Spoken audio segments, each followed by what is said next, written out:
In today's video, I am going to teach you how to use Microsoft Planner. Microsoft Planner is a simple way to create a plan, organize work into columns, and track progress as tasks move forward. You can use it in a web browser, and it also works inside Microsoft Teams.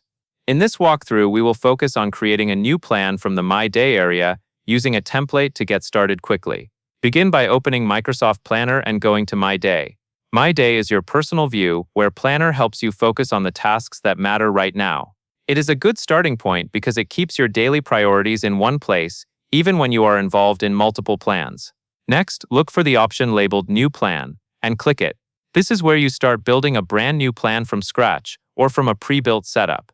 Using a new plan is helpful when you are kicking off a project, setting up an internal workflow, or organizing tasks for a small team.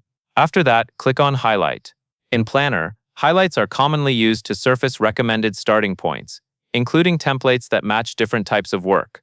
This helps you avoid building everything manually and gives you a structure you can adjust later. Now click Use Template. When you choose a template, Planner automatically creates a plan layout for you, often including suggested buckets and sample tasks. Even if the template is not a perfect match, it provides a solid foundation. You can rename items and customize them once the plan is created. At this point, you can click Add to a Group, which is optional. Adding the plan to a group is useful when you want the plan to live inside a shared workspace, so the right people can access it.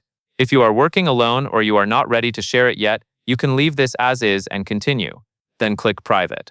Setting the plan to private limits visibility, so only invited members can see it.